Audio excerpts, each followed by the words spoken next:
सास बहू जादुई झुमके। एक गांव में शांता और सुगना नाम की सास बहू रहती थी। शांता अपने नाम के जैसे ही बहुत शांति से रहती थी, लेकिन वो जो भी कहती अगर वो नहीं करते तो अगर उससे झूठ कहा तो उसकी शांति भ्रष्ट करके भद्रकाली की तरह बदल जाती। इसलिए उस घर में सभी लोग शांता जो कहती चुपचाप कर लेते। सुगना को भूलने की आदत थी और उसकी वजह से बहुत बार शांता को बहुत गुस्सा आता है। ऐसे दिन गुजर रहे थे। एक दिन शांता अपनी बहू को बुलाते हुए सुगना, सुगना। रसोई घर से सुगना आकर, जी सासू माँ बोलिए। बहुत सर दर्द दे रहा है, मेरे कमरे में सर दर्द की दवा होगी, ले आओ। जी सासू माँ। ऐसे शांता के कमरे में जाकर ढूंढती है, लेकिन उस कमरे में दवाइयाँ नजर नहीं आती। लौटकर शांता के पास आते ही, हाँ ले आई, यहाँ दो। कमरे में दवाइयाँ नहीं सासू माँ। नहीं है? खत्म हो गए क्या? क्या पता, हो सकता है। अच्छा, तुम गांव के मेडिकल में जाकर जल्दी से दवाइयाँ लेकर आओ। जी सासू माँ, भी जाती हूँ। ऐसे बोलकर वहाँ से बाहर जाती है। ऐसे रोड पर चल रही थी कि रोड के बगल में एक बच्ची को रोता हुआ देखती है।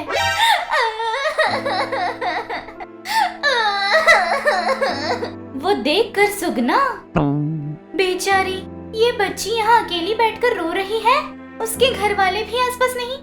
ऐसे बोलकर उस बच्ची के पास आकर उस बच्ची को करीब लेकर, बेटा कौन हो बेटा आप, क्यों रो रही हो? वो मैं अपने सभी दोस्तों के साथ खेलते हुए यहाँ आई थी। यहाँ कुत्ते का पिल्ला दिखा तो उसके साथ खेल रही थी। मेरे साथ आए हुए सभी लोग चले गए। अब मैं अपने घर पे कैसे जाऊँ, मुझे कुछ नहीं समझ आ रहा।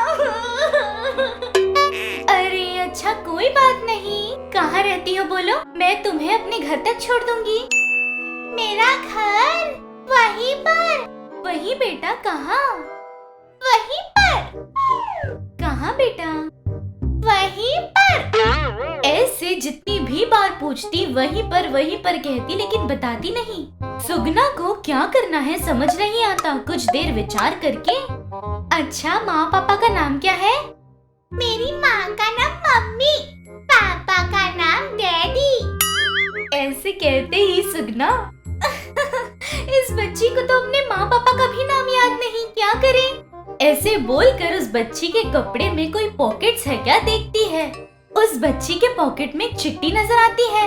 उस चिट्ठी में, ये बच्ची कहीं घूम जाए तो कृपया इस एड्रेस पर छोड़ दीजिए इसे, ऐसे लिखा था। वो देखकर राहत की सांस लेती है। हाश, बेटा चलो तुम्हारे घर चले। ऐसे बोलकर उस बच्ची को उठाकर दूर तक चलकर उस पेपर पर लिखे एड्रेस पर ले आती है। उस एड्रेस पर एक छोटा सा झोपड़ा था। उस झोपड़े में एक बुढ़ी औरत थी। उसे देखते ही वो बच्ची दादी ऐसे भागते हुए जाती है। ये बच्ची मेरी ही पोती है बेटा, बहुत खुशी हुई घर तलक ले आकर छोड़ने के लिए। कोई बात नहीं, लेकिन थोड़ा ध्यान रखिएगा, सभी लोग मेरी तरह घर पर लाकर नहीं छोड़ेंगे ना जी। हाँ बेटा, सच है। अच्छा तो मैं चलती हूँ। 1 मिनट बेटा। ऐसे बोलकर अंदर जाकर एक छोटा सा डब्बा लाकर देती है। वो देखकर सुगना, क्या है? उसे अभी मत खोलना, तुम्हारे सामने कोई बड़ी तकलीफ आए तो खोलना। उसमें जो है उससे तुम्हारी सारी तकलीफें कम हो जाएगी। ऐसे बोलते ही सुगना उस बुढ़ी औरत को देखकर वहाँ से जा रही थी। ऐसे उस बच्ची को घर पे छोड़कर सुगना घर आ जाती है। घर आते ही हॉल में बैठी हुई शांता बहुत गुस्से से, आ गई? बगल के दुकान से सर दर्द की दवाई ले आने के लिए तुम्हें 1 दिन लग गया? ऐसे कहते ही सुगना शॉक, वो सासू माँ। और कुछ मत बोलो, वैसे दवाइयाँ कहाँ है मेरी? ऐसे बोलते ही नई लाई ऐसे सर हिलाती है। वो देखकर शांता को बहुत गुस्सा आता है। दवाइयों के लिए जाकर तुमने अब तक क्या किया है? हाँ, यहाँ मेरा सर दर्द कर रहा है, थोड़ा सा भी ध्यान नहीं ना काम पर? सास पर अभिमान बिल्कुल नहीं। वो नहीं सासू माँ।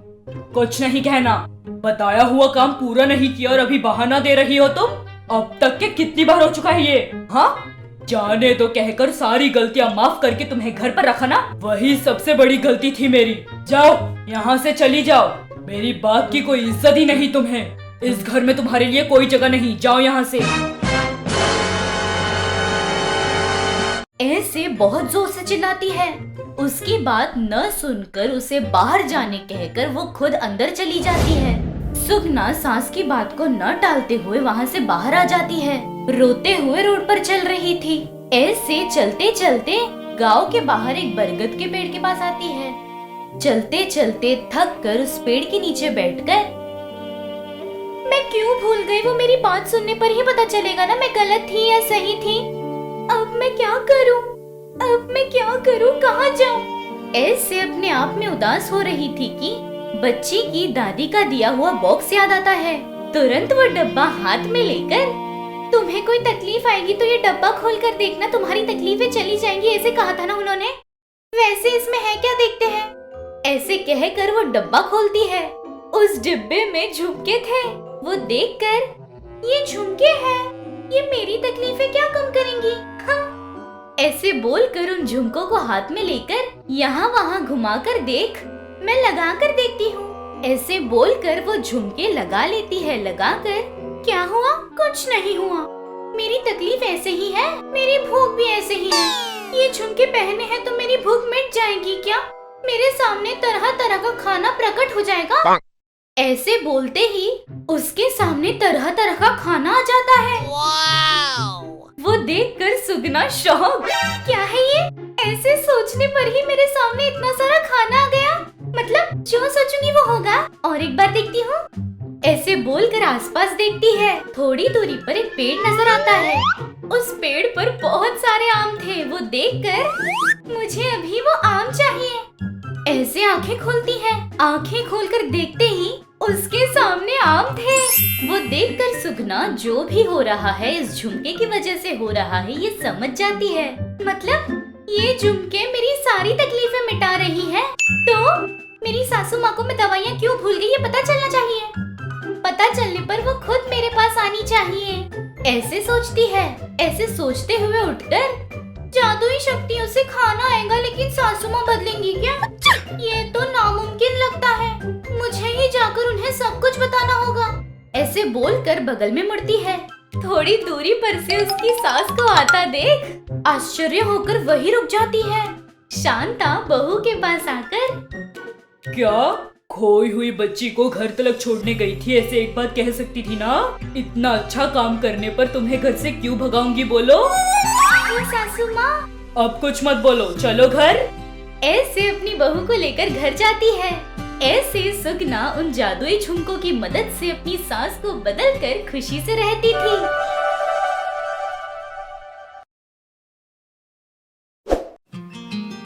गरीब घराने की डॉक्टर बेटी। एक गांव में कमला और माधव नाम के पति पत्नी रहते थे। उनकी एक लौती बेटी थी वासवी। माधव एक ठेकेदार के पास मजदूरी का काम किया करता था और कमला घर में ही रहती थी। एक दिन सुबह माधव काम पर जा रहा था तो कमला बोली, अरे ये क्या जी, बिना खाए ही जा रहे हो, 5 मिनट रुक जाओ। अरे नहीं नहीं, साहब ने कहा था आज अगर जल्दी काम पर आएंगे तो 200 रुपए ज्यादा देंगे। मैं चलता हूँ, रात को आकर खाऊंगा। क्या कहा? रात को आकर खाओगे? 200 रुपए के लिए पूरा दिन बिना खाए काम कैसे करोगे? नहीं चाहिए ऐसे पैसे, आप खाकर ही जाओ। कैसे नहीं चाहिए वो पैसे? अपनी बिटिया की पढ़ाई के लिए मैं एक एक पाई जोड़ रहा हूँ। मेरे ठेकेदार ने कहा था आज अगर 2 घंटा ज्यादा काम करेंगे तो 200 रुपए ज्यादा देंगे। वैसे भी आज एक दिन ही तो ज्यादा काम कर रहा हूँ, चलता हूँ, तुम खा लो। ऐसा बोलते हुए वहाँ से जल्दी जल्दी में चला जाता है। उसके जाते ही वासवी दुखी होते हुए अपने माँ से बोलती है, माँ मैं आज से कॉलेज नहीं जाऊंगी। माँ। क्या बेटी कॉलेज नहीं जाएगी? लेकिन क्यों? तुझे पढ़ाने के लिए तेरे बापू कितनी मेहनत कर रहे हैं, तुझे नहीं पता क्या? जानती हूँ माँ, इसीलिए बोल रही हूँ कि नहीं जाऊंगी। मुझे ये बिल्कुल पसंद नहीं कि मेरी पढ़ाई के लिए कि बापू इस तरह खाना पीना छोड़कर मेहनत करे। ऐसी पढ़ाई छूट भी जाए तो कोई बात नहीं, आपके साथ मैं भी कोई ना कोई काम करके आपकी मदद करूँगी। उसने कहा। अपनी बेटी की बात सुनते ही कमला दुखी हो जाती है। बेटा, तुम्हारे पिताजी इतनी मेहनत इसलिए कर रहे हैं ताकि तू अच्छे से पढ़कर एक अच्छी सी नौकरी करे, इसलिए नहीं कि तू भी हमारी तरह मजदूरी करने लगे। देख, तू ये सब छोड़ और पढ़ाई में ध्यान लगा।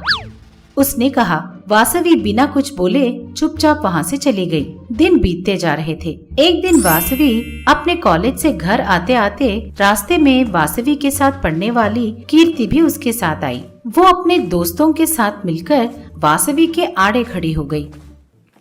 अरे ओ, तुझे इतना घमंड क्यों है कि तू बहुत अच्छे से पढ़ाई करती है? कॉलेज में मैंने कितनी बार बुलाया, कम से कम तू मुड़कर भी नहीं देखी।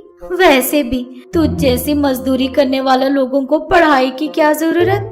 रोज 200 रुपए दूंगी और दोपहर का खाना भी दूंगी। मेरे घर नौकरानी बन के आ जा।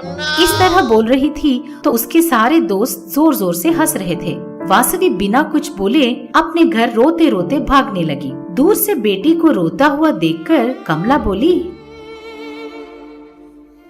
बेटी वासवी, क्या हुआ, क्यों रो रही है?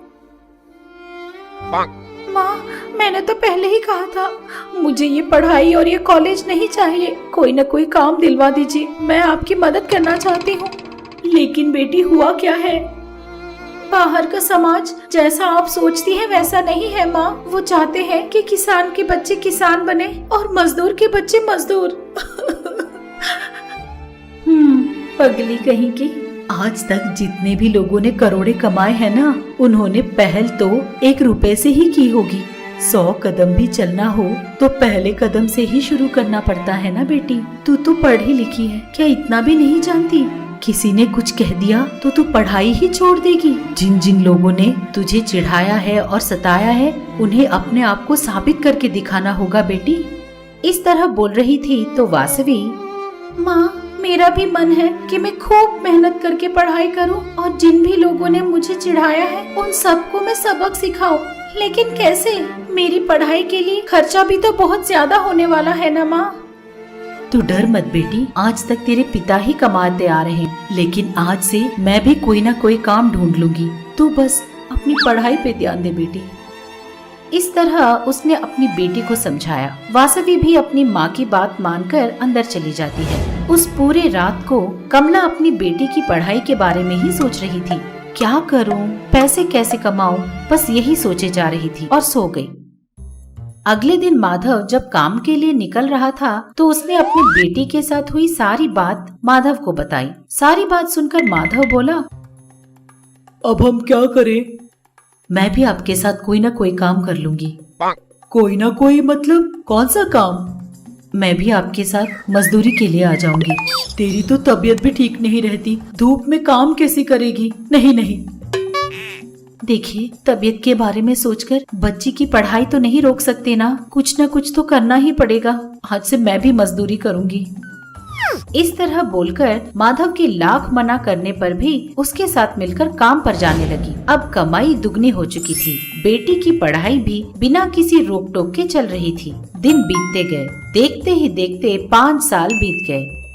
एक दिन शाम को वासवी हाथों में पेपर पकड़कर अपने माँ के पैर छूती है।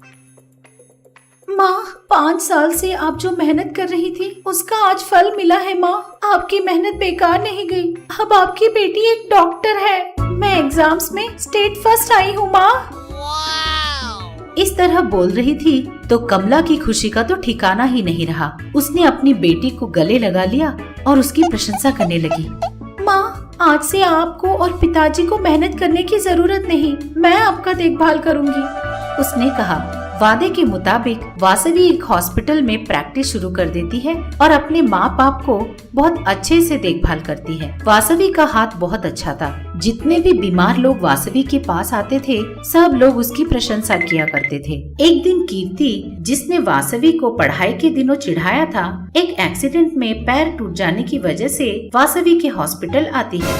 हॉस्पिटल में डॉक्टर के बदले वासवी को देखकर कीर्ति दंग रह जाती है और वासवी कीर्ति के पास आकर, अरे कीर्ति, तू ये एक्सीडेंट कैसे हुआ? इस तरह पूछती है। कीर्ति कुछ बोलती नहीं। सिस्टर, इन्हें अंदर लाओ। इस तरह बोलते हुए कीर्ति को अंदर ले जाकर उसके पैर पर मरहम पट्टी करके दवाई लगाकर देती है। डरने की कोई बात नहीं, 1 महीने में तुम्हारा पैर बिल्कुल ठीक हो जाएगा।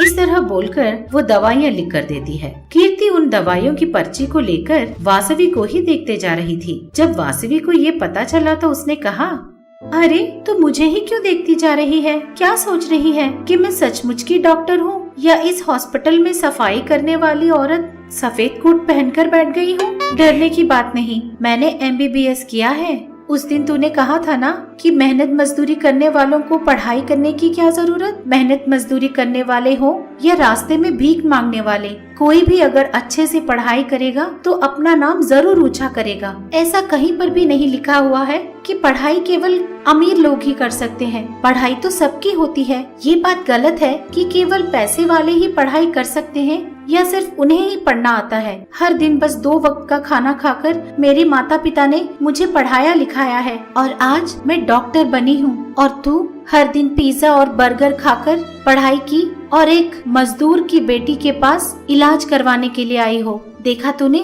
समय ने कैसा खिलवाड़ किया है? उस दिन क्या कहा था तुमने कि मैं तेरे घर नौकरानी बनकर आऊँ तो तू दिन के 200 रुपए देगी और दोपहर का खाना भी खिलाएगी, यही कहा था ना? लेकिन आज जो मैं तुझे खाने को कहूँ तुझे वही खाना पड़ेगा और जो दवाइयाँ मैं लिख के दूँ वही खानी पड़ेगी।